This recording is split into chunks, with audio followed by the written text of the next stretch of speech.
garis GB Joshua langsung. Tapi dari istri dia kan tidak punya anak. Nah, tapi pada saat ini si bidang tanah itu dikuasai oleh istri. Nah, kalau dilihat dari hukum Islamnya, karena dia tidak punya anak, apakah pihak istri juga mendapatkan bagian dari harta warisan GB Joshua ini atau hanya dari garisnya saja? Karena pada dasarnya dia menikah itu sebelum adanya undang-undang perkawinan gitu.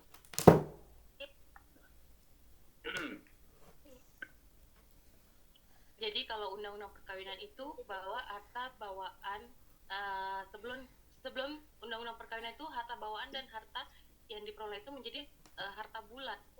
Nah, jadi setelah 174 yang harta bawaan ini tidak bisa dibagi ke istrinya, padahal pada prinsipnya itu adalah harta yang dibawanya dari sebelum menikah.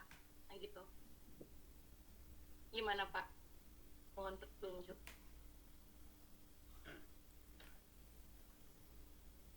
Menarik nih Bu Rini ya. Sampai ada nama jalan ya, Jalan GB Joshua ya. Bukan ya, jalan Pak, memang ada sekolahnya. Iya. Ada sekolahnya dan ada Jalan GB Joshua tuh di Medan. Ada sekolahnya. Iya, itu masih keluarga kebetulan. Ya silakan, ada yang bisa menanggapi terkait Pak, bertanya Pak, sedikit Pak. Ya silakan Pak. Terima kasih Bapak tanya terkait dengan pemaparan Pak Hairul Azhar tadi mengenai pewaris pengganti ya, ahli waris pengganti. Pertanyaannya seperti ini, tadi ada beberapa contoh kasus di mana ada hal-hal yang bisa menghalangi seseorang itu menjadi mewarisi harta ya. Salah satunya itu adalah pembunuhan, kasus pembunuhan. Itu terjadi di Surabaya di mana seorang anak itu melakukan pembunuhan kepada orang tuanya sehingga sang anak itu secara hukum ya pengadilan menentukan bahwa yang bersangkutan tidak dapat mewarisi harta orang tuanya yang telah dibunuh itu. Nah, itu contoh kasus yang sangat menarik. Pertanyaannya adalah pada Pak Hairul Azhar, bagaimana dengan kasus-kasus kejahatan yang lain? Contohnya seperti ini, satu contoh kasus seorang anak yang terlibat ya atau kecanduan judi online. Apakah anak tersebut juga dapat diimplementasikan sebagai orang yang dapat dibatalkan atau tidak dapat mewarisi harta orang tuanya? Karena memang dikhawatirkan harta yang diwarisi itu akan digunakan untuk kegiatan yang sifatnya haram, tidak sesuai dengan syariah. Gitu. Terima kasih, Pak. Ya, Pak Ivan ya. Ya Pak, satu lagi Pak. Ya silakan. Boleh. Izin saya juga bertanya terkait yang hak waris. Baru-baru ini kita lihat di Kejaksaan Negeri. Ini contoh kasus yang yang update saya pikir di Kejaksaan Negeri Bandung baru-baru ini Jaksa Pengacara Negara pada Seksi Perdata dan Tausaran Negeri Bandung melakukan gugatan pencabutan kekuasaan orang tua. Jadi dia ada menggugat jaksa selaku pengacara negara melakukan gugatan ke Pengadilan Agama Kota Bandung. Gugatan itu pencabutan kekuasaan orang tua terhadap anak. Nah, apakah ini bisa juga dimaknai nantinya sebagai hilangnya hak pewarisan, baik itu hak warisan anak ayahnya atau sebaliknya? Nah, ini kasus yang saya pikir cukup update ya. Cukup adil karena adanya gugatan menghilangkan kekuasaan orang tua atas anaknya, karena kebetulan orang tua ini pernah melakukan kejahatan terhadap anak kandungnya atas putusan pengadilan. Jadi orang tua ini pidana melakukan ancaman kekerasan dan memaksa anak kandungnya untuk bersetubuh. Jadi ayah perkosa anak ceritanya ini. Jadi karena itu jaksa selaku pengacara negara melakukan gugatan untuk mencabut hak ayah terhadap anak itu. Bagaimana mengenai warisannya juga nantinya? Mungkin ini menjadi bahan diskusi kita bersama. Demikian, terima kasih.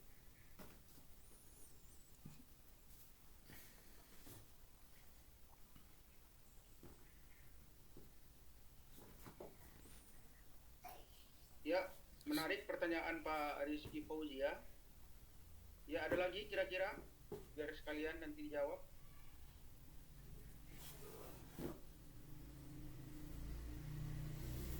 Ya kalau nggak ada bisa mungkin kita ulas satu-satu ya terkait dengan beberapa pertanyaan tadi. Ustaz Ya, Al Pak Muhammad Ali ya. Iya, Pak. Silakan Pak. Assalamualaikum warahmatullahi wabarakatuh.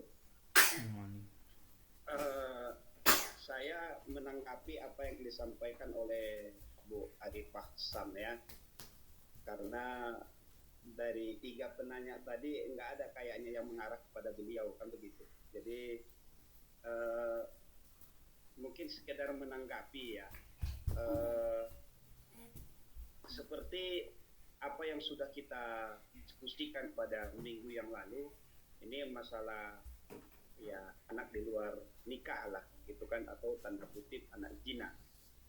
Tadi disampaikan tentang ketentuan hukum perdatanya, kemudian ada beberapa tadi pendapat yang menyampaikan, termasuk Imam Syafi'i yang menyampaikan bahwasanya 6 bulan pertama itu dijadikan ibunya sebagai penanggung jawabnya, kemudian 6 bulan sesudahnya baru orang tuanya sebagai ataupun ayahnya sebagai kepala keluarganya gitu kan. Jadi kalau saya berprinsip seperti ini ya,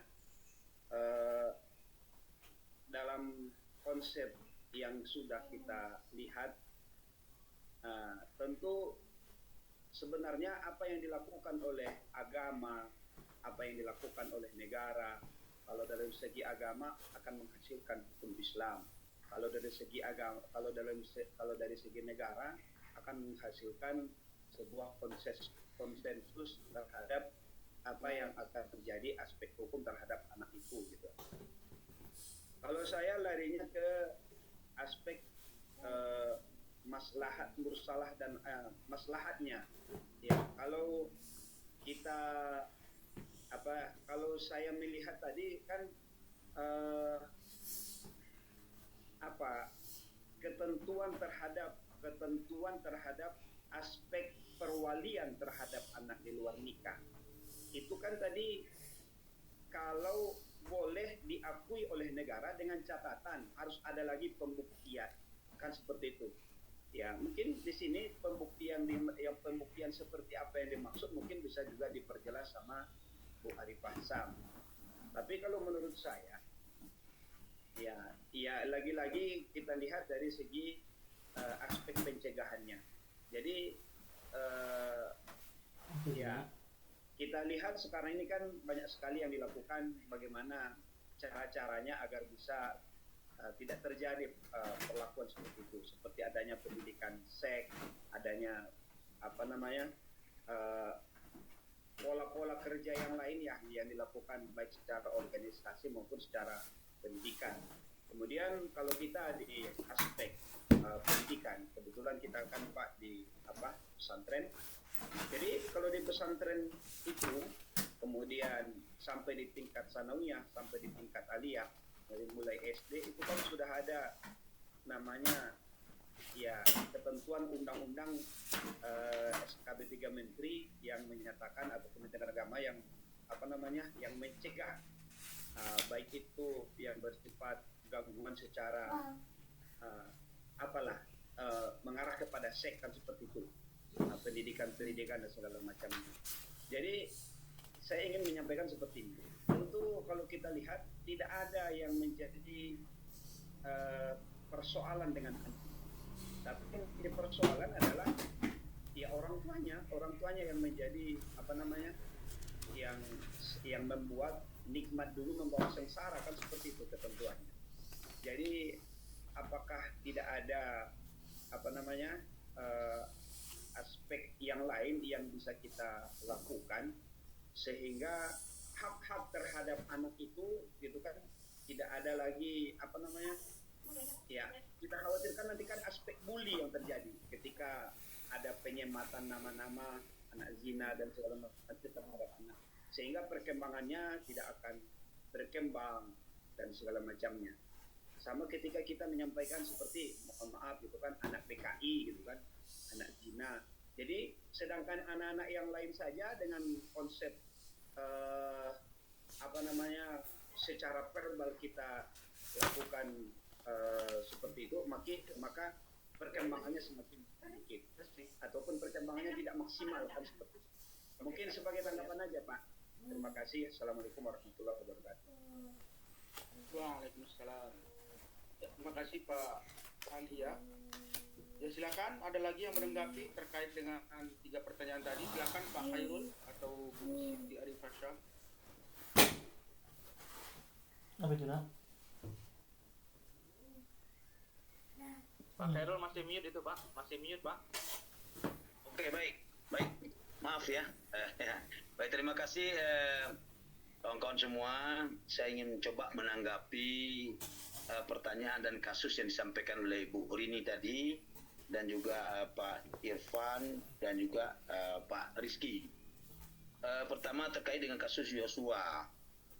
Kalau kita melihat dari dari alur kasus yang disampaikan oleh Ibu Rini tadi, kita melihat ada peluang masuknya konsep ahli waris pengganti dalam kasus ini.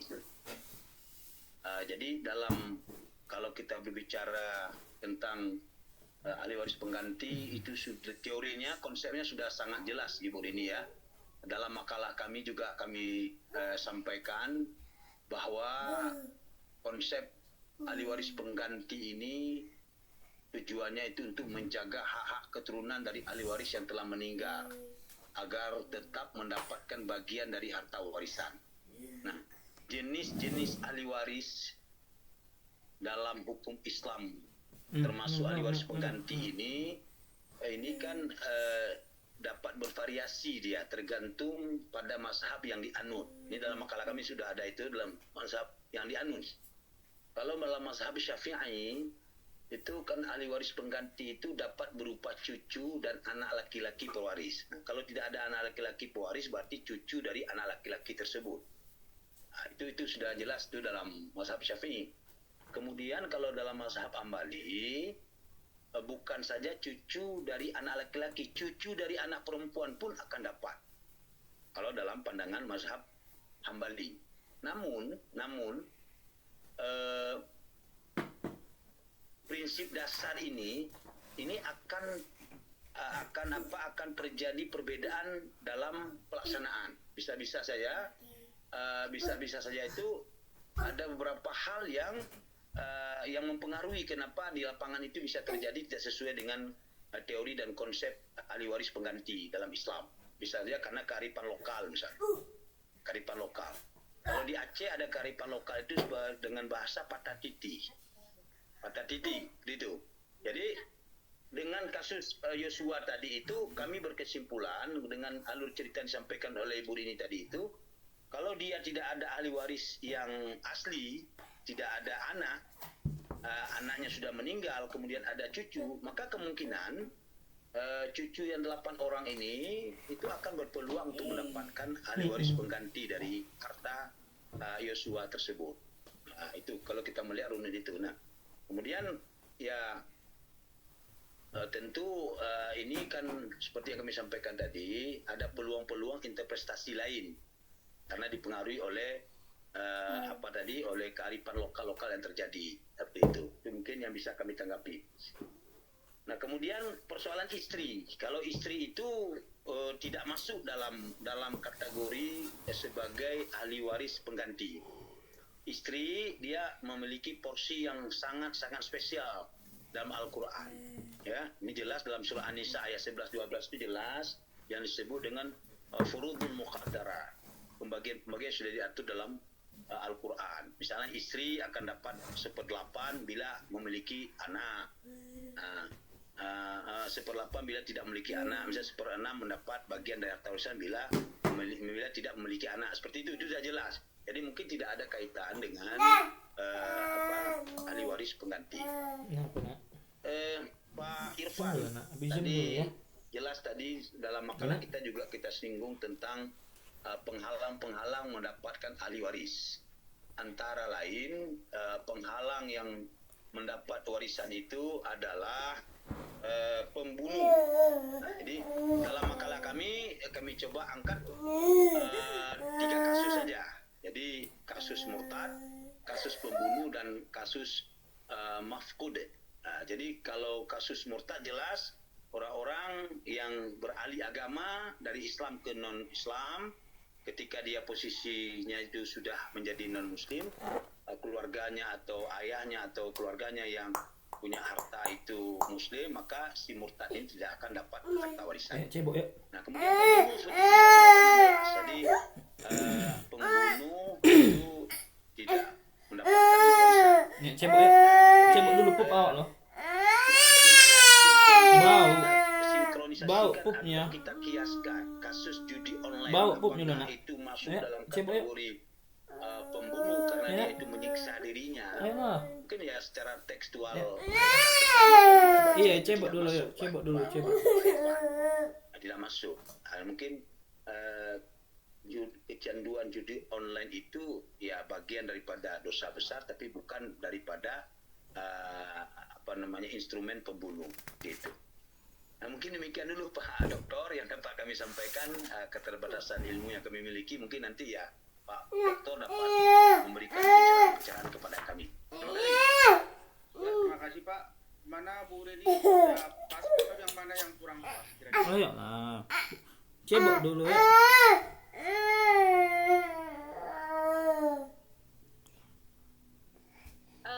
Gini, kalau dia tidak punya anak, apakah dari sisi istri, padahal itu kan adalah harta bawaan gitu loh Pak. Itu dia dapat berapa? Kena nanti berapa kepalanya ya, lo ini gitu. ha. Jedut nanti kejedut. Ayo. Cebok dulu ya. Nanti kita minta sama-sama. Cebok dulu, ayo. Anda pencerahan dari Pak pengampu ya, Pak dosen ya. Siap, Betul. Pak, siap. Izin Pak, menanggapi, Pak, tadi Pak. Silakan Pak, silakan. Ya, jadi sedikit saya koreksi ya Pak Airul Azhar ya dengan makalahnya. Jadi makalah itu sampaikan bahwa pembunuh itu tidak berhak mewarisi dari korbannya gitu loh. Jadi membunuh orang tuanya dia tidak berhak. Berbeda. Kalau bukan yang pewarisnya, ya itu dia tetap mendapatkan bagian dari warisan. Itu yang saya pahami. Tapi kalau dia membunuh orang tuanya, dia tidak warisan, dia menghalangi warisannya. Itu tadi saya koreksi Pak Airul Azhar. Kemudian terkait dengan di online, Pak Airul Azhar menganalisis berdasarkan teks. Jadi saya mau minta pendapat dari kontekstualnya bagaimana. Apakah online ini dapat menghalangi si anak itu membuat dari orang tuanya. Karena memang judi online ini seperti narkoba, Pak Dosen. Jadi banyak selama perjalanan kehidupan ya, seorang anak itu dalam kasus dan banyak kasus ini memang sudah sangat merugikan keluarganya. Jadi bukan hanya menyakiti secara mental, tapi juga secara fisik keluarganya terkait dengan judi online ini. Jadi memang tingkat keparahan itu sudah sama dengan narkoba judi online sekarang ini. Mungkin itu saya minta tanggapannya. Apakah berdasarkan konteks hal tersebut dapat berkembang ke depannya? Jadi bisa menjadi penafsiran bahwa judi online itu dapat menghalangi seseorang menjadi pewaris di keluarganya. Mungkin nanti bisa dijawab oleh Pak Dosen. Terima kasih. Ya, terima kasih. Ada tanggapan kira-kira Pak M. Nawawi terkait dengan kasus-kasus yang disampaikan, baik terkait dengan kasus Yosua atau terkait dengan judi online ya? Ada apa? Yang pertama untuk Ibu Rini ya. Tadi kan dia nggak punya anak ya, Bu Rini ya. Terus istrinya satu, saudara-saudara dari dia masih ada Ibu Rini. Ibu Rini kan? Cuman satu warisnya, cuman satu Pak saudaranya. Oh, saudaranya yang tinggal. Iya. Jadi kan sebenarnya harta itu adalah warisan dari Sultan Barayun, adalah orang tua dari GBS Joshua. Menikahlah dia namanya sama Enda Pasunan, tidak punya anak. Gitu. Jadi Enda Pasunan ini saudaranya. Nah, dia nggak punya anak. Jadi si saudaranya ini punya anak itu pun udah meninggal semua, tinggal cucunya cuma 8 orang. Banyak kali yang mau dibagi, Pak. Iya. Jadi kalau itu kan yang mau dibagi harta, dinyatakan istrinya itu harta bersama ya, bukan Kalau harta bawaan. iya, harta bawaan sebenarnya, cuman sebelum undang-undang perkawinan, harta bawaan dan harta bersama itu menjadi harta bulat. Jadi memang sih dapatlah si istri, tapi istrinya ini kan juga sudah tidak ada lagi, itu udah cicit ya. Oh, Gitu dia, istrinya udah nggak ada juga. udah meninggoy. Oh iya, berarti tinggal saudara sendiri ya. Metong. Iya. Jadi itu karena dia sebelum lahir Undang-Undang 174 ya, jadi asasnya kan kalau hukum kewarisan sendiri asasnya retroaktif terbatas, dia tidak balik lagi. Jadi sebelum adanya kompilasi hukum Islam, berarti ahli waris pengganti nggak ada. Setelah adanya kompilasi hukum Islam, baru ada ahli waris pengganti. Kalau meninggalnya sebelum lahir kompilasi hukum Islam tahun 91 ya, tahun 91 meninggal ahli warisnya, terus nggak punya anak, berarti nggak berlakulah di situ ahli waris pengganti, karena asasnya tadi retroaktif terbatas. Sedangkan ini konsep harta bersama baru ada di Undang-Undang Nomor 1 Tahun 74. Berarti asasnya sama, retroaktif terbatas juga yang diberlakukan. Jadi sebelum itu nggak ada konsep harta bersama. Kalau mau dipakai hukum adat boleh, harta gono gini, harta apa lagi, kalau di Aceh itu harta seharkat, kalau di Jawa harta gono gini, ada lagi lupa saya namanya kan. Itu semuanya konsepnya kan dari hukum adat. Jadi kalau mau diberlakukan Undang-Undang 174, sebelum itu ya harta bawaan, berarti dari semua harta itu ya tetap ada juga harta bersamanya kan, karena dia meninggal setelah lahir Undang-Undang Nomor 174 meninggalnya. Nah, ya kan, tetap ada harta bersamanya. Sedangkan yang mau dibagi ini adalah warisan dari orang tuanya. Berarti ahli waris dari istrinya juga dapat, saudara-saudara dari istrinya. Karena istrinya nggak punya anak, dapat 1/4 dari itu. Kalau dia punya anak, 1/8, ya kan? Nah, jadi selebihnya itu kalau ada saudara laki-lakinya, berarti punya saudara laki-lakinya. Kalau nggak ada lagi ayah dan ibunya. Sedangkan Berarti bagian dari keluarga Batubara ini dapatlah 3/4. Bagian Ya. untuk keluarga istri adalah 1/4, gitu kan Pak? 1/4, ya betul. Oh iya. 1/4. Cair nih uang konsultasi.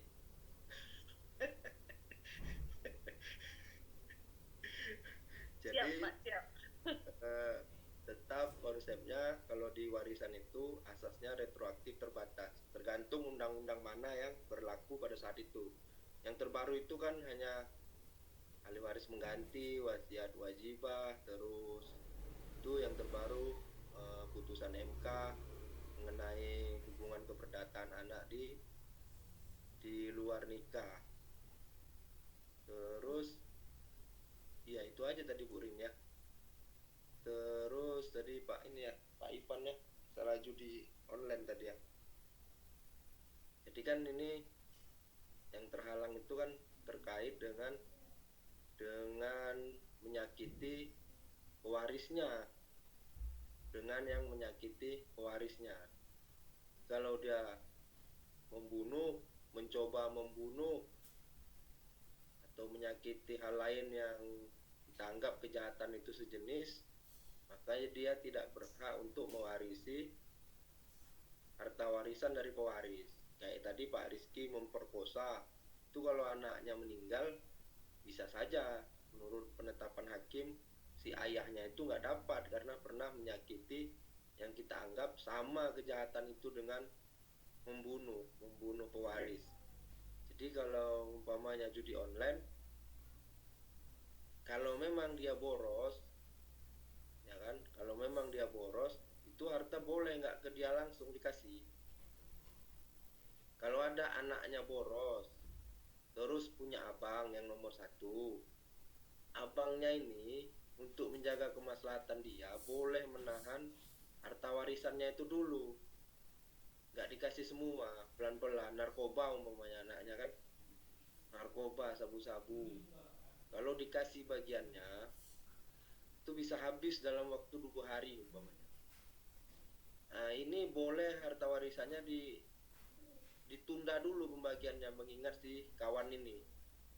Jadi kalau cepat-cepat dibagi, si kawan ini belum tobat dari apanya itu, narkobanya itu, nanti untuk dia dibagi habis, besok dia minta lagi karena dia kan udah kecanduan narkoba kan gitu. Jadi boleh saja satu keluarga itu ditunda dulu kalau ada hal-hal yang seperti itu.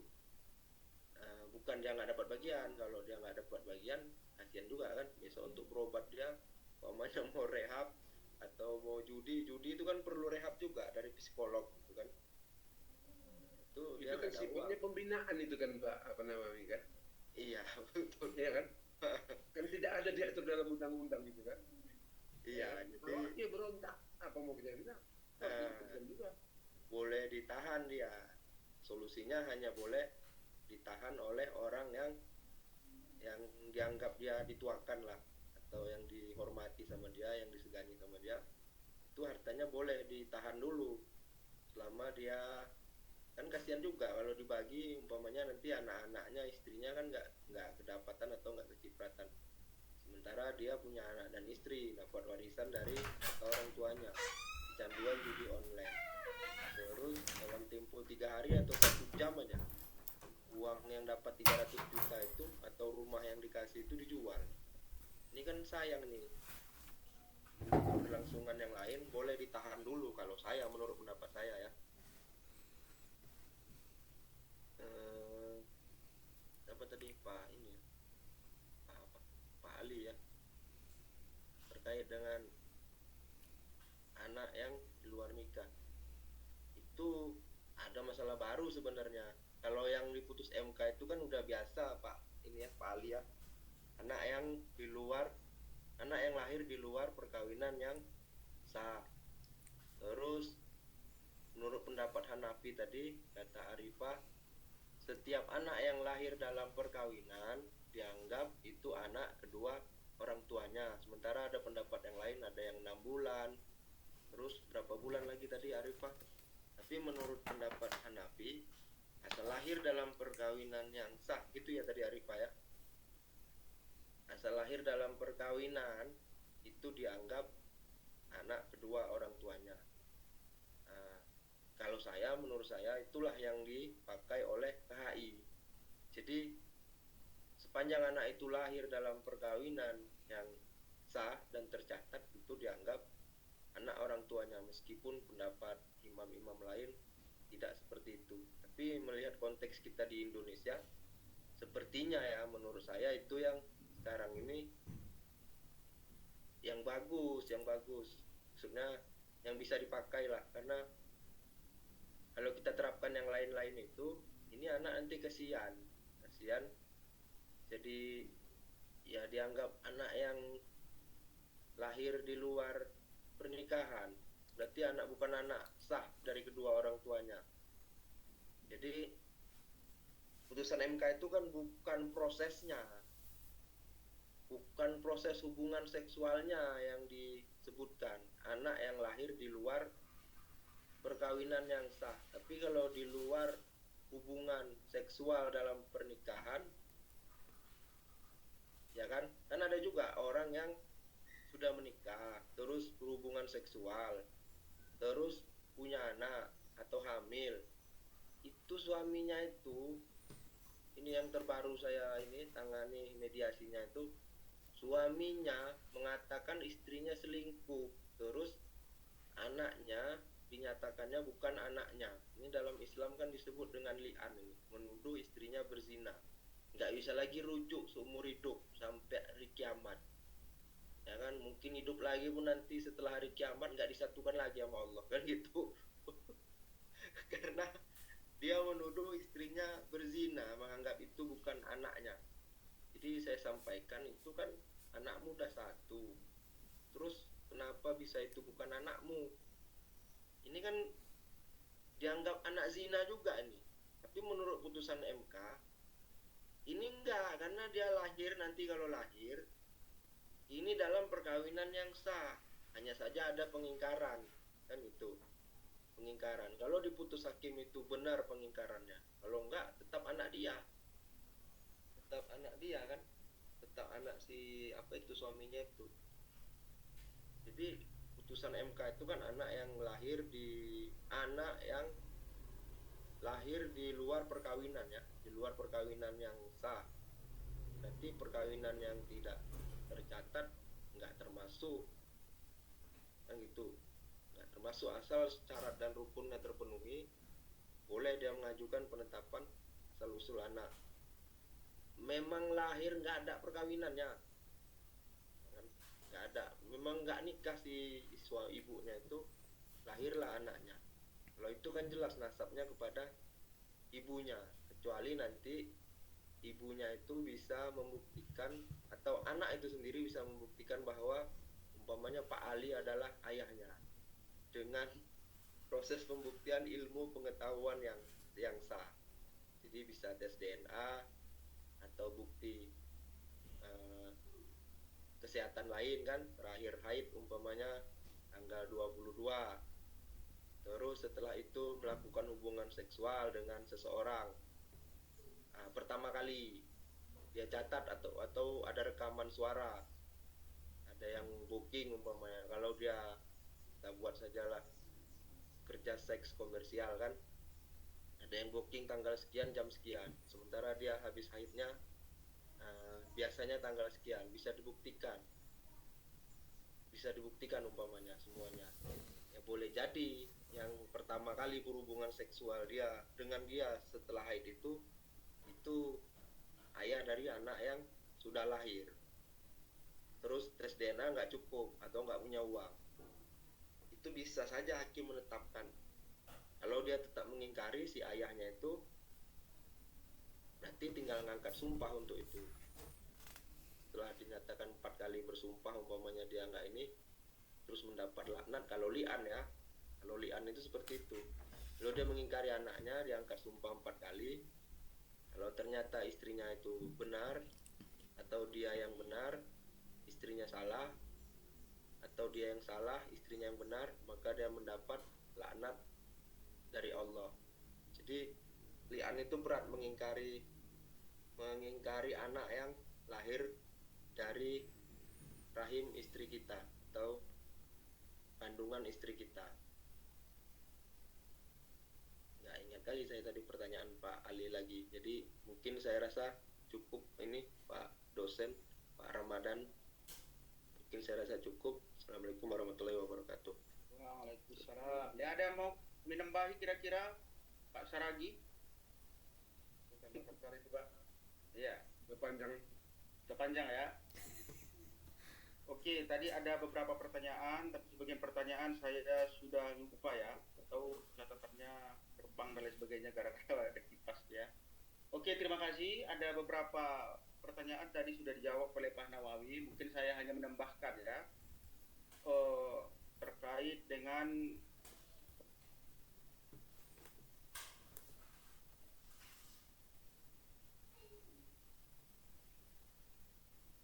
apa tadi, apa judulnya? Saya lupa pula ini. Oh, Pak Idris ya, Pak apa namanya? Irfan Ya, Khairul Azhar. Terkait dengan harta Ahli waris pengganti, Pak. Oh, ahli waris pengganti. Terkait dengan ahli waris pengganti, ada yang membunuh, ya. Yang membunuh ini orang yang membunuh tapi sudah ada putusan hakim pada pasal 173 dijelaskan seorang terhalang menjadi ahli waris apabila dengan putusan hakim yang telah mempunyai kekuatan hukum yang tetap. Seandainya ada orang membunuh orang tuanya dan dia sebagai ahli waris dan belum ada kekuatan hukum yang tetap, ya berarti dia nggak terhalang. Bisa saja kadang-kadang orang menuduh, ya, orang menuduh dia membunuh padahal belum terbukti. Jadi harus ada putusan hakim yang telah mempunyai kekuatan hukum tetap. Jadi kalau hanya menuduh-nuduh gitu aja, tak bisa. Ya, dia terhalang mendapatkan harta warisan. Harus sesuai dengan putusan hakim yang mempunyai kekuatan hukum tetap. Ya, dihukum karena dipersalahkan telah membunuh. Ya, atau mencoba membunuh, atau menganiaya berat pada pewaris. Jadi ada 3, dipersalahkan membunuh, atau mencoba membunuh, atau menganiaya berat pada pewaris. Jadi yang 3 ini juga harus ada penetapan hakim, sudah ada inkrah putusannya. Jadi jangan begitu kayaknya dia yang bunuh, nggak langsung dapat dia, nggak bisa. Jadi harus ada putusan hukum ya. Kemudian dipersalahkan secara memfitnah telah mengajukan pengaduan bahwa pewaris telah melakukan suatu kejahatan yang diancam dengan hukuman 5 tahun. Jadi sesuai dengan ini kalau 1 tahun jadi masalah kan, memfitnah tapi diancam 5 tahun ya. Jadi seandainya ada yang murtad sesuai dengan pasal 173 itu nggak menghalangi mendapatkan harta warisan sesuai dengan kompilasi hukum Islam ya. Kalau ada yang murtad ya, sesuai dengan yang ada kompilasi hukum Islam ya bisa juga dia mendapatkan harta warisan. Sebab nantinya jika tidak mendapatkan dia harus dia pasti menuntut haknya sesuai dengan pasal 7. Saya nggak mendapatkan, makanya ada putusan hakim kalau nggak salah terkait dengan hal ini. Dia mendapatkan harta yang ditinggalkan oleh ayahnya itu dibuat sebagai ahli waris pengganti wasiat wajibah Pak Nawawi ya. Dia mendapatkan wasiat wajibah. Anak angkat aja bisa dapat, kenapa anak kandung nggak bisa dapat? Anak kandung dia dapat, tapi sebabkan dia membunuh, terakhir ya itulah konsekuensinya dibuat hakim ya, sebabkan dia membunuh ya. Begitu juga istri yang murtad, istrinya murtad ya, kemudian meninggal suaminya ya, ada juga putusan model seperti itu. Pak Nawawi ingat putusannya di pengadilan mana kira-kira itu? Lupa saya Pak, tapi Iya. ada setelah suaminya meninggal tapi ya. Ya, dia tetap mendapatkan sesuai dengan haknya, tapi seperti putusan hakim tadi ya, wasiat wajibah, begitu juga istri yang murtad, anak yang murtad dan lain sebagainya ya. Tapi itu harus melalui proses hukum, bukan serta-merta model seperti itu. Kadang-kadang ada choice of law, pilihan hukum. Seperti Ibu Rini tadi bertanya terkait dengan pembagian harta warisan ya kan. Kalau mereka bawa ke ranah hukum bisa, tapi kadang-kadang keluarga yang bersangkutan nggak membawa ke ranah hukum. Contoh masyarakat Batak. Masyarakat Batak Toba, wanita tidak berhak mendapatkan harta warisan. Jadi kadang-kadang ketika saya ngajar di Universitas Katolik Santo Thomas terkait dengan hukum Islam dan di situ ada terkait dengan harta warisan, S1-nya di Santo Thomas, S2-nya di S2-nya di Belanda, S3-nya di Jerman. Tapi bagian hukum dia. Begitu bagi harta warisan dan dia S3-nya di Jerman, bagian hukum juga, di Belanda S2, bagian hukum juga, S1-nya Santo Thomas. Begitu cerita harta warisan nggak ada guna sarjana hukum dia itu. Sebab dia tunduk kepada hukum adat. Jadi saya bilang kalau dia S3 hukum tunduk kepada hukum adat, kapan dia belajar hukum? Ya, capek-capek dia sampai ke Jerman S3, begitu terkait dengan masyarakat Batak, dia perempuan tak mendapatkan harta warisan, tak ada sedikit pun dia memberikan protes terhadap keluarganya. Malah lebih adil lagi hukum perdata yang notabene-nya yang diwariskan oleh Belanda, di mana bagian laki-laki dan perempuan itu sama. Sementara masyarakat Batak sama sekali perempuan tak mendapatkan. Padahal S3-nya hukumnya dari Jerman. Nah, itu juga sangat nggak pas kayaknya keilmuannya. Tunduk dia kepada hukum adat, ya. Oke. Jadi terkait dengan kasus Bu ini tadi, kalau mau dibawa ke ranah hukum, ya sudah seperti yang Bapak jelaskan tadi lah, Pak Nawawi jelaskan tadi ya. Tapi mana tahu dia masuk ke ranah hukum adat, ya sesuai kondisi tempat, apalagi masyarakat Batak, ya mungkin sesuai kondisi masyarakat Batak tadi lah dia, dan cara pembagiannya ya. Jadi di Indonesia masih ada choice of law, pilihan hukum ya. Kadang-kadang mereka tunduk kepada hukum Islam. Sama dengan makalah Pak Khairul tadi ya, terkait dengan ahli waris pengganti. Ya, di KHI memang diatur terkait dengan ahli waris pengganti. Ahli waris yang meninggal lebih dahulu daripada pewaris, maka kedudukannya dapat digantikan oleh anaknya, kecuali mereka yang tersebut dalam pasal 173 yang saya jelaskan tadi. Ya, itu menurut KHI. Tapi kalau menurut yang dalam Al-Quran dan Sunnah, tidak ada ahli waris model seperti itu. Sebab syarat-syarat mendapatkan harta warisan salah satunya adalah seseorang hidup ketika yang meninggalkan harta warisan itu meninggal dunia. Ya, makanya kematian itu penting dalam perspektif Islam. Umpamanya suami istri tabrakan, ya, di tol Cipularang, sama-sama meninggal. Ada pihak keluarga bilang gini, Pak dokter, coba dulu cek yang mana duluan meninggal, suaminya atau istrinya. Setelah dicek, rupanya suaminya duluan meninggal. Ketika suaminya duluan meninggal, berarti istrinya kan berhak untuk mendapatkan harta warisan. Kenapa dia berhak? Sebab ketika meninggal suaminya, dia masih hidup 2 jam sebelum itu. Nah, itu dianya ya. Jadi kematian itu, waktunya itu sangat penting untuk diteliti terkait dengan harta warisan. Makanya kalau ada orang yang masih stroke dan lain sebagainya 5 tahun, jangan dipakai hartanya, sebab dia masih hidup.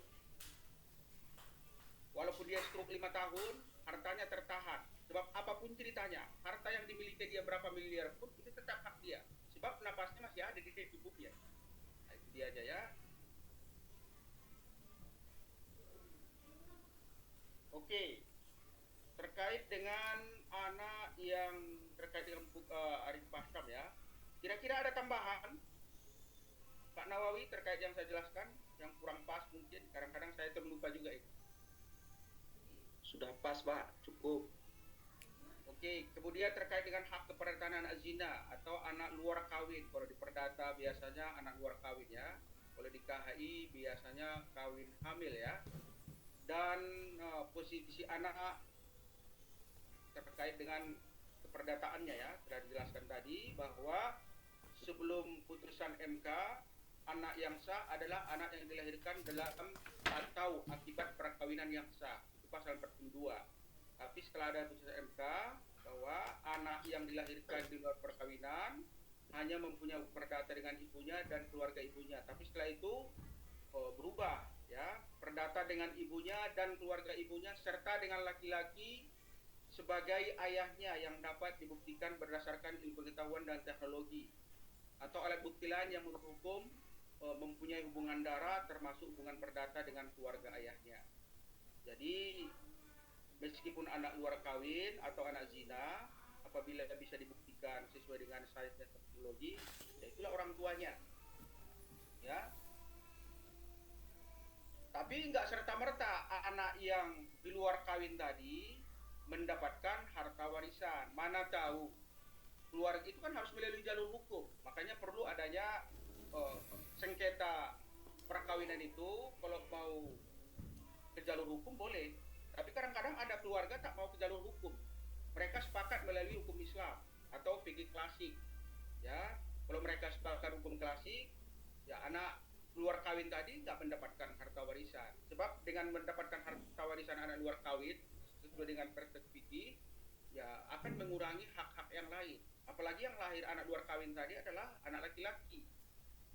Ya, itu 2:1. Ya. Ada kasus model seperti itu. Dia tahu anaknya yang pertama ini adalah anak luar kawin. Jadi dia ketika masih hidup dihibahkannya lah hartanya ke anak yang pertama. Nah, inilah bagianmu, mana tahu ayah dan lain sebagainya, dikasihnya rumah, dikasihnya mobil dan lain sebagainya. Sebab dia tahu nanti, ketika takut dia khawatir, ketika nanti besar-besar anak, tahuan bahwa anak yang pertama itu adalah luar kawin, dan mereka memprosesnya sesuai dengan hukum Islam, ya anak yang pertama nggak dapat apa-apa, terakhir dia hibahkan. Ya, bahasa hibahnya gitulah. Nah, untuk kamu anak, tanah yang di sana, kemudian ini ada kendaraan uruslah atas nama, ya berarti hibah juga lah namanya ya. Jadi kalau menghibahkan harta sama anak-anak jangan hanya sebatas ucapan, nanti jadi masalah di belakang hari. Dulu kata mama kayak gini-gini, tanah yang di sana aku punya, ini kata aku punya. Biar nggak terjadi silang sengketa di antara mereka, kalau memang dibakar, langsung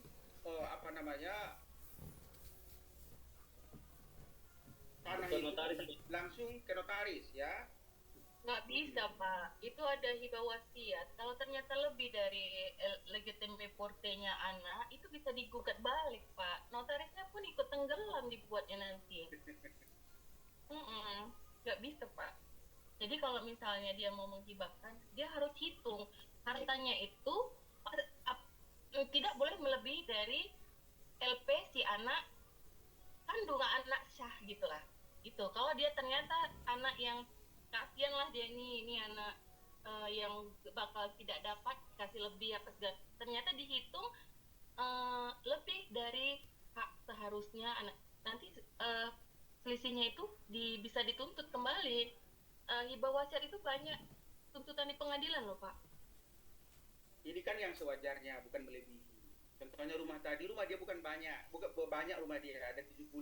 Jadi makanya cuma satu. Itu tadi hibahnya itu hibah wasiat. Jadi jangan hibah langsung kalau dia sudah mati, baru nanti bisa dibalik namakan gitu. Hibah wasiat didaftarkan dulu ke hukum dan HAM. Gitu. Oke. Ini kan biar tidak tersengketa dengan tidak tidak melebihi batas-batas yang dibolehkan. Itu maksudnya tadi ya. Oke, kita lanjut. Ada lagi yang mau menambahkan kira-kira Pak Rizky, Pak Nawawi? Pak, ini Ya. dari Sonta? menanggapi sedikit yang Bapak jelaskan tadi, Ya. ini masalah harta warisan di Batak ini, Pak ya. Ya. Yang memang ini nyata-nyata memang selalu terjadi di Batak ini gitu. Artinya begini, Pak. Anak yang murtad atau di luar agama kita, anak yang murtad itu keluar dari agama kita, ini juga selalu dapat harta warisan. Kenapa? Karena orang Batak ini memang tidak menegakkan hukum Islam itu sendiri gitu. Artinya ada pun keluarganya yang mengerti hukum Islam, dia meminta supaya itu dibagi secara harta warisan itu secara hukum Islam itu sendiri, ya anak laki-laki itu bertahan bahwasanya memang harta warisan itu ya miliknya laki-laki, perempuan itu tidak berhak. Perempuan itu hanya menyatakan bahwasanya anak laki-laki itu membagi itu dikatakan di Batak itu Pak sebagai ulos. Contohnya dia punya 10 hektar, dia berikan hanya satu perumahan gitu ya Pak ya, hanya satu perumahan, itulah ulus-ulus sama orang Batak. Jadi kalau anak perempuan ini tadi menuntut, kalaupun kita memang tahu hukum nih Pak, seperti saya sendiri lah artinya, seperti saya sendiri, saya tahu hukum mawaris, tetapi saya tuntut kepada keluarga. Malah keluarga ini akan menyatakan ya anak perempuan itu tidak berhak secara adat Islam, secara adat istiadat begitu. Jadi kita nanti yang menjadi ribut dengan keluarga dan terjadilah persengketaan antara keluarga dengan anak-anak yang perempuan begitu Pak. Nah, itulah memang hukum yang ada di adat ini. Jadi artinya bahkan anak laki-laki yang keluar dari agama kita, dia anak laki-laki paling besar contohnya, malah dia yang membagi harta warisan ini kepada adik-adiknya semua. Adik-adiknya itu diam, walaupun itu adik-adiknya itu tahu bagaimana sebenarnya hukum mewaris ini. Nah inilah sering yang terjadi Pak. Jadi daripada terjadi perdebatan, terjadi hubungan tidak enak antar keluarga, terjadi ribut gitu, tidak saling apalagi saling ketemu gitu kan Pak, saling renggang gitu ya, diam semua begitu loh Pak. Itu maksudnya Pak kalau memang di Batak ini Pak Dokter. Terima kasih. Oke, ada yang mau saya tanya Bu Sonta. Ketika masyarakat Batak membagi harta warisan, di dalamnya ada perbedaan agama dan lain sebagainya, itu kira-kira hakim menerapkan kearifan lokal atau sesuai dengan apa yang ada dalam kompilasi hukum Islam? Pengalaman seperti ini Pak. Kompilasi hukum Islam. Apabila ranah kasus tersebut dibawa ke pengadilan gitu maksudnya. yang ibu bilang tadi kan mereka nggak mau ke bawah ranah hukum, mereka mau damai antara saudara dan lain sebagainya. Ini kan maksud yang saya bilang tadi kan mereka yang tak mau damai, ya, disebabkan mungkin berbeda agama dan lain sebagainya, ya, pembunuh dan lain sebagainya. Jadi dibawanya ke ranah hukum. Jadi dia memang tak mau damai, apapun ceritanya harus melalui jalur hukum kan gitu. Kalau yang ibu jelaskan tadi, mereka yang bersaudara itu pengen damai meskipun apapun masalah terkait juga dengan perbedaan agama dan lain sebagainya. Ya, memang itu yang lebih diutamakan daripada pembagian harta warisan tapi putus persaudaraan, ya. Memang itu yang diutamakan, ya. Iya, benar Pak. Ya, apa tadi Bu? Nah, jadi ya. Ya, ada lagi mau danggapi kira-kira? Ya, Pak, saya Pak, sedikit Pak. Ya, silakan Pak Kitonga. Nah, mungkin terkait yang ditanyakan tadi barusan terkait pengadilan agama di Humbang Hasundutan itu kan belum ada pengadilan agama, yang ada itu di Tarutung. Jadi beberapa kabupaten yang ditanganinya. Memang kalau kasus-kasus terkait sengketa di sini Pak, sepertinya lebih condong kepada adat, tapi nggak tahu sih bagaimana mereka menentukannya di dalam. Tapi rata-rata yang selalu pemenangnya itu memang, ya menangnya itu kayaknya menurut analisa pribadi lah, memang adat yang lebih dikuatkan Pak, walaupun di pengadilan seperti itulah modelnya. Ya memang dengan bukti-bukti mereka masing-masing sih kalau terkait itu. Tapi hakim sesuai kearifan lokal gitu ya. Iya, lebih berat memang, lebih condong ke situ sih, lebih condong ke situ Pak. Walaupun sih sesuai kompilasi hukum Islam juga, akan tetapi mereka melihat kajian-kajian kearifan lokalnya juga di sini. Karena takutnya terjadi Islam di pengadilan agama. Kalau bagi yang non muslim ke pengadilan negeri, apakah masyarakat Batak itu sesuai dengan kearifan lokal? Setahu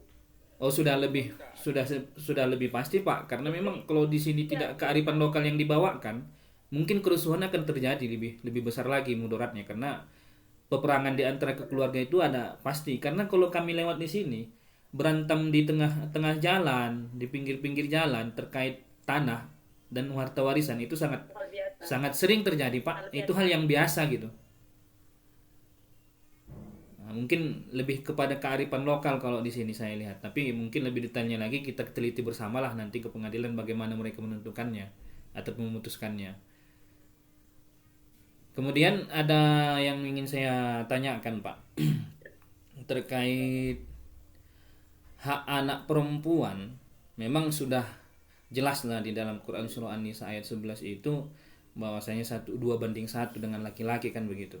Akan tetapi yang sering kita lihat bahwasanya alasan itu dulu dimunculkan menurut ada sumber yang lain ataupun penjelasan mereka kenapa 2:1 laki-laki itu lebih banyak, karena perannya yang lebih urgent di dalam keluarga kan begitu, karena dia yang menafkahi si istri, karena dia menafkahi yang lebih kepala keluarga lah begitu. Akan tetapi di zaman sekarang ini kan tidak tutup kemungkinan perempuan itu juga menjadi kepala keluarga, khususnya di tanah Batak ini Pak. Jadi keluarga itu lebih besar sebenarnya perannya di dalam keluarga dibanding si laki-laki, karena si laki-laki itu banyak dilapo tua kok di sini. Akan begitu. Ya memang jujur-jujur saja ini sebuah riset juga saya lakukan dengan teman-teman di sini, bahwasanya peran laki-laki yang terkhusus orang Batak ya, itu memang lebih banyakan duduk, nongkrong dan lain-lain lah dibanding perempuan yang memang selalu ke ladang, di mana perempuan ini sambil gendong anak bekerja di ladang. Jadi saya rasa memang apa yang di dalam Al-Quran itu dan bagaimana peran-peran seorang laki-laki di situ yang disebutkan di sini sebenarnya tidak dilihat begitu Pak. Dan yang saya ceritakan ini tadi bukan yang non muslim, malah yang muslim gitu. Peran seorang perempuan itu lebih lebih seperti ya kepala keluarga lah dibanding laki-laki. Memang perannya sih begitulah Pak yang terjadi di sini. Kemudian terkait yang paling disampaikan Bang Ipan tadi, memang terkait anak yang mungkin melenceng ataupun perbuatannya yang tidak baik, memang juga dijelaskan dalam Al-Quran kan kalau anak itu ada 3 Bang. Yang pertama itu sebagai perhiasan, yang kedua itu sebagai ujian, dan yang ketiga itu sebagai musuh. Nah, jadi tak ada memang disangkut pautkannya dengan harta warisan. Jadi walaupun anak itu sebagai musuh, dia juga wajib mendapatkan dan berhak mendapatkannya begitu. Itu di dalam Quran surah Al-Anfal ayat 25 kalau tidak salah. Nah, mungkin itu saja Pak. Yang kedua tadi tanggapan saya ataupun pertanyaan saya lah, bagaimana menanggapinya begitu Pak. Terima kasih. Ya, terima kasih. Disebabkan budaya yang berbeda lah makanya muncul kahat. Kalau masyarakat Timur Tengah kan laki-lakinya semua. Ya, perempuan hanya haknya kewajibannya hanya melahirkan, kemudian menyusui, kemudian hamil. Di Indonesia beda budayanya, ya malah perempuan yang memborong semuanya. Jadi makanya pihak ulama berpikir di Indonesia beda ceritanya. Yang kuat cari nafkah itu adalah perempuan kan gitu. Oh kalau kayak gitu nggak bisa lah dibuat kayak gitu harta terkait dengan harta bersama. Di Arab Saudi mana ada harta bersama? Di Indonesia ada harta bersama. Begitu perceraian dibagi 2. Sebab dua-duanya sama-sama cari nafkah. Kalau di Timur Tengah kan berbeda. Semua laki-laki, yang belanja itu laki-laki bukan perempuan. Cobalah kalau Bapak pergi umroh atau naik haji, yang jualan laki-laki. Kalau ada perempuan yang jualan itu dari luar kota Mekah itu, mungkin dari Yaman dan lain sebagainya. Jadi di sana itu yang yang cari nafkah itu betul-betul laki-laki. Ya, yang belanja ke pajak juga laki-laki. Yang cari nafkah, ya kasirnya semua laki-laki. Kalau di Indonesia beda, kasirnya pasti istrinya yang jaga uang, ya. Suaminya yang hanya dapat uang jajan aja. Itulah perbedaannya itu ya kan. Jadi dengan budaya yang berbeda, ya, suami gajian rata-rata sama istrinya semua, ya. Suami hanya tinggal uang rokok, ya. Begitu habis uang rokok dia bingung, ya kan. Izin dok. Ya. Oh ya oke. Silakan Pak Sarah. Ini menanggapi masalah ini hukum yang ada di daerah Batak. Jadi kalau menurut saya dan pengalaman saya bertugas ini, hukum ini tidak kaku. Jadi dia kalau memang keputusannya harus begini, kita ikut itu, dia mengikuti kearifan lokal. Nah, kalau seandainya kita berpedoman kepada hukum yang sudah ditentukan itu akan ribut. Misalkan di daerah Batak itu memang masalah warisan itu jatuh kepada anak laki-laki. Nah, kalau kita putuskan bahwasanya jatuhnya warisan itu kepada anak perempuan, karena anak perempuan ini tadi bekerja ke ladang sambil gendong anak, sementara laki-lakinya dilapo, itu akan ribut. Saya juga pernah bertugas di daerah Batak, bolak-balik di Tarutung, di Lagu Putih, saya sudah masuk. Itu kita mengambil sesuai dengan kearifan lokal, tidak bisa. Nah, kalau seandainya seperti ini kita kasih contoh kembali, misalkan di Bali itu orang telanjang bebas, tidak ada masalah. Nah, kalau di tanah Batak itu dipotong-potong lah, makanya hukum itu tidak kaku Pak. Nah, kalau kaku berbahaya kita. Nah, mungkin itu yang bisa saya tambahkan Pak.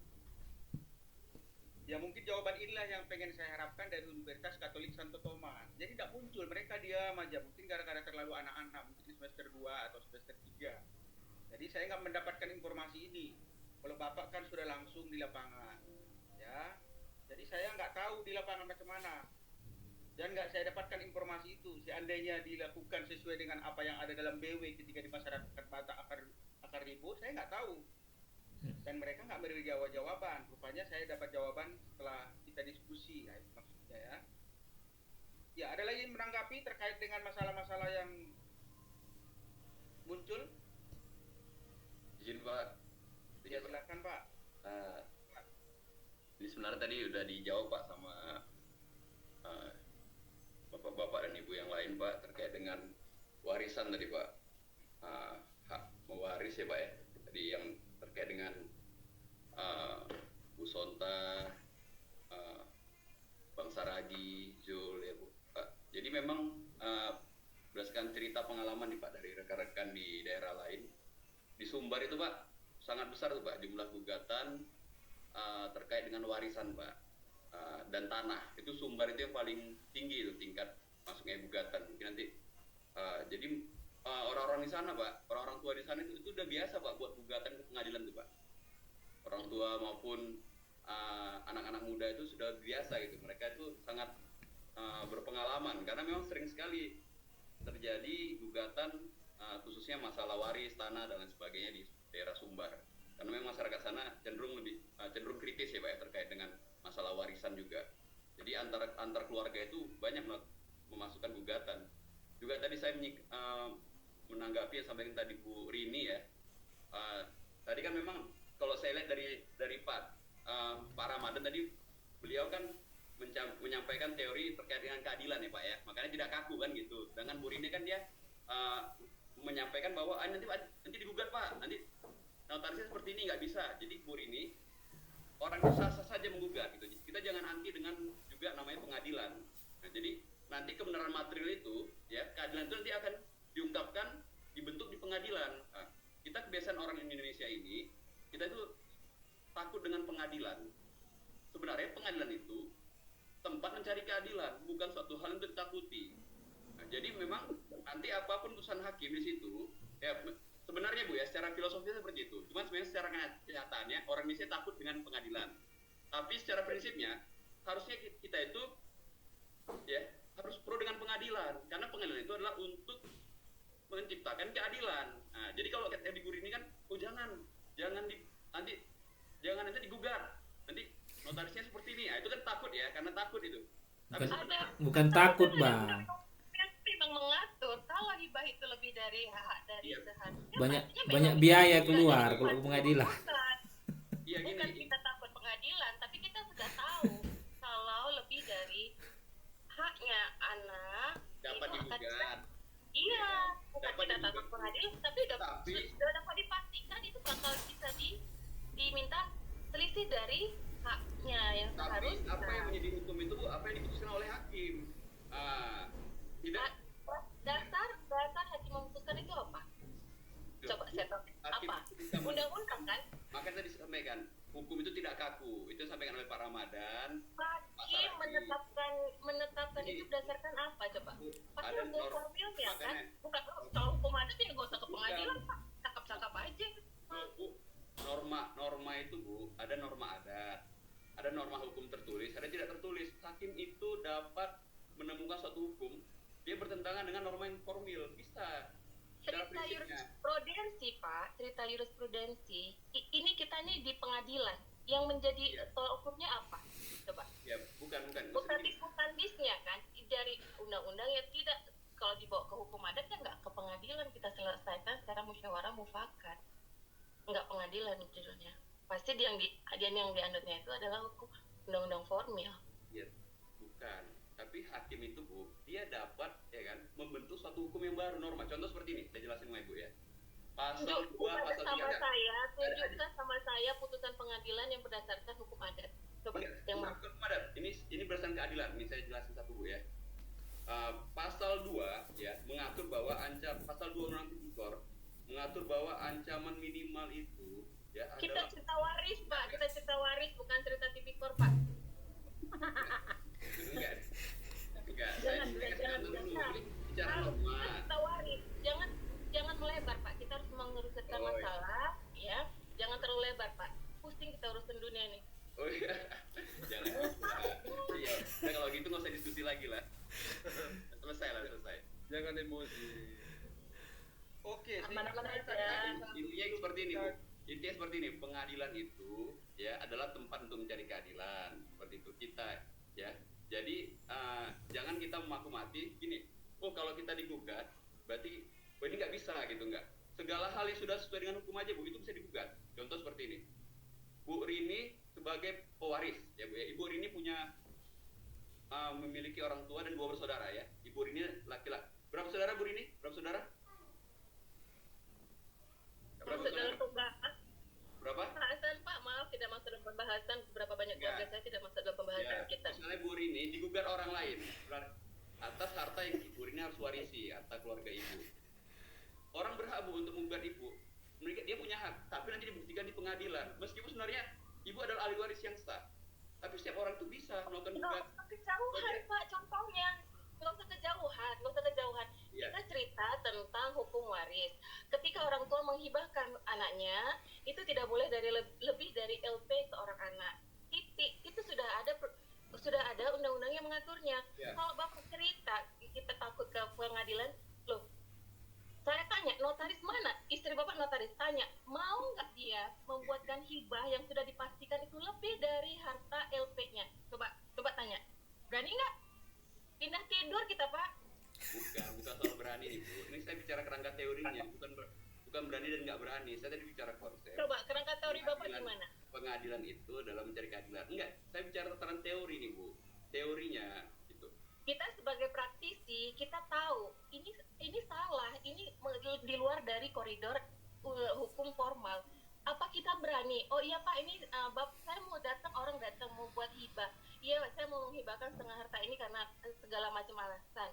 Bisa, kenapa tidak buat hibah wasiat? Setelah dia selesai meninggal, baru tersalah namanya harta warisan itu.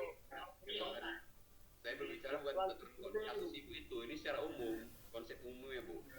Iya, saya bukan menceritakan kasus saya, tapi cerita tadi tentang LP tadi, hibah tadi loh Pak. Tadi Pak dosen bilang kalau anak di luar nikah atau apa, tahu dia nanti orang tuanya menghibahkan, dikhawatirkan jika nanti kemudian hari saudara-saudaranya itu menguasai atau segala macam, maka dihibahkan yang sebelumnya meninggal. Tapi tadi Bapak bilang, iya pastinya sudah dihibahkan secara nilai yang wajar. Oke, selesai masalahnya gitu. Ya kan? Problem resolved, right? Iya.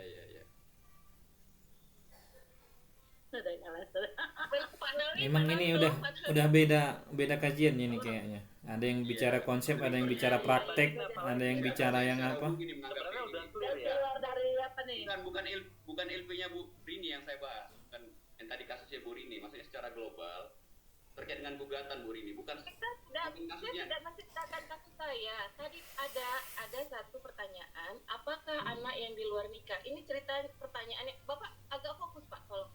Jangan Bapak melebar kemana-mana. Kita fokus, ini tadi ceritanya anak yang lahir di luar perkawinan. Maka orang tuanya menghibahkan karena dikhawatirkan akan tidak mendapat di kemudian hari. Nah, jadi tadi saya berkomentar, Pak, kalau misalnya dia tunda hibahnya itu ternyata lebih dari LP, maka akan digugat. Notaris manapun tidak akan berani. Nah, berarti Bapak tadi menerangkan, oh itu akan diberikan secara wajar. Oke, berarti persoalan selesai, pertanyaan terjawab. Nah, gitu. Kan begitu, tadi begitu ceritanya ya? Baik. Itulah itu Kak. Udah bagus. Udah bagus semua. Udah bagus Bu Rini. Mantap. Ya, ada Pak Nawi mau menambahkan kira-kira? Tadi angkat tangan saya tengok. Pak Nawi. Pak tadi ngasih kode Pak kalau Bu Rini itu saudaranya 5 orang.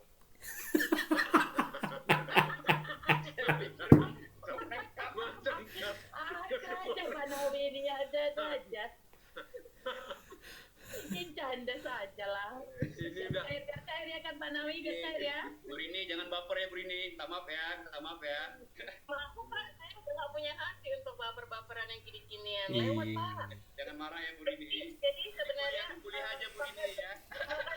sama Pak Nawi. Jadi pertanyaan saya di awal tadi kan tentang Gaby Joshua. Itu sudah sangat-sangat menjawab. Itu jadi istri yang tidak punya anak dapatnya 1/4.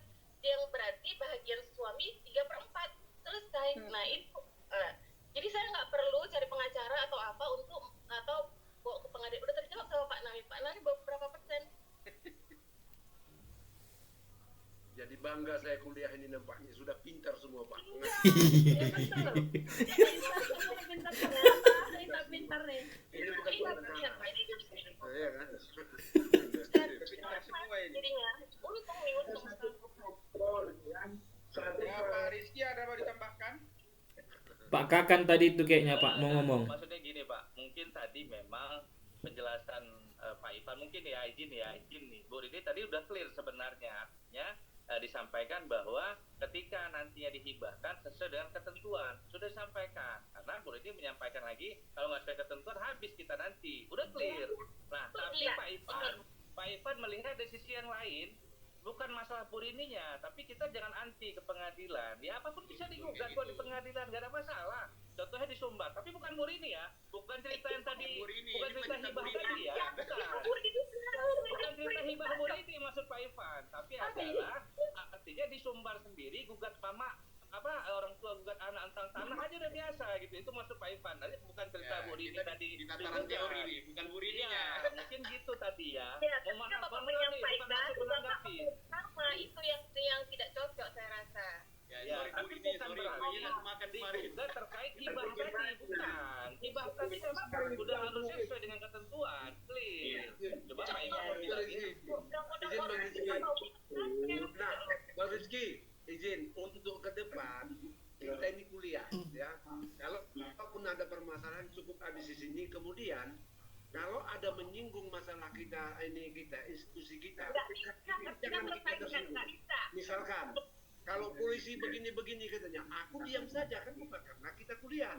Jadi menurut Bu Rini tadi karena dibawa pengadilan tadi, jadi menurut Bu Rini ketersinggungan Pak Ipan. Bukan, Ini nggak ada. jadi gini maaf, bukan membela apa-apa, bukan. Karena terkait tadi ada frasa yang digugat kita nanti. Nah itu yang digarisbawahi mungkin Pak Ipan. Jadi kalau digugat itu bukan sesuatu yang masalah, tapi bukan hibah ya, maaf. Kita garis bawahi Bu Rini, bukan terkait yang tulisan hibah tadi. Artinya mungkin secara teoritis Pak Ipan tuh mengatakan juga digugat itu bukan suatu hal yang menjadi masalah gitu loh, karena di Sumbar sendiri kan itu maksudnya tadi ya, di Sumbar orang tua digugat itu biasa. Nah itu maksudnya, tapi ini bukan bermaksud tadi kalau ibu ini juga terkait hibah yang ibu buat tadi, bukan, dan juga tidak berkait dengan institusi Pak Kopol, bukan. Artinya secara teori biasa gugatan, karena pengadilan itu adalah tempatnya kita untuk mencari keadilan, mungkin gitu ya, mungkin gitu. Jadi gugatan hal biasa gitu lah itu ya.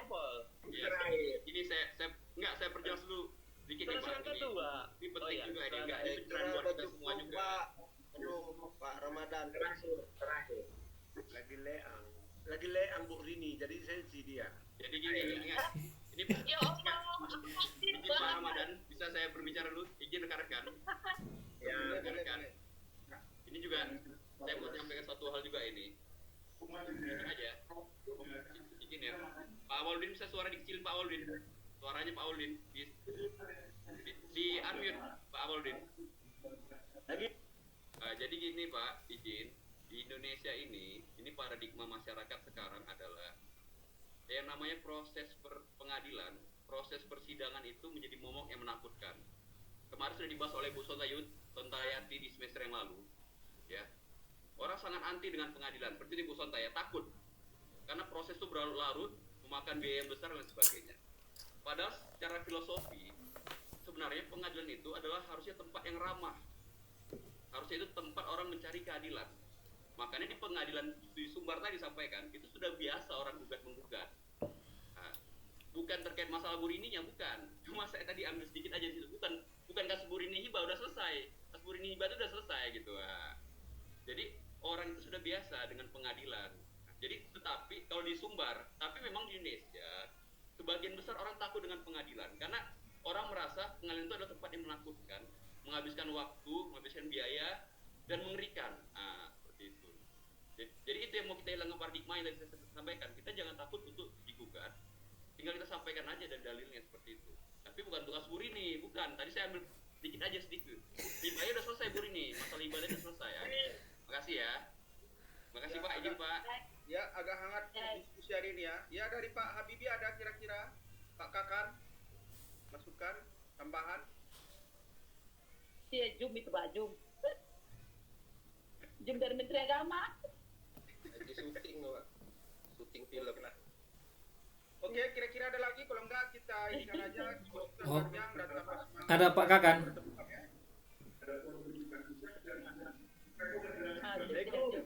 Waalaikumsalam. Waalaikumsalam. Hanya bisa ikut Zoom bersama Menteri. Ibu pahami doi. Menteri baru ini Pak Awar susah ya. Banyak kali saya, banyak kali Ini saya. dari kau lah ya. Oke. Udah ditangkap semua tadi. Iya. Pokoknya ada waris pengganti selesai. Oke, yo. Oke, baik, terima kasih semuanya. Disebabkan sudah selesai apa yang dipertanyakan dalam beberapa makalah tadi, mungkin kita sudahi makalah kita dan pertemuan kita hari ini dengan ucapan Assalamualaikum warahmatullahi wabarakatuh. Wah. Waalaikumsalam warahmatullahi wabarakatuh.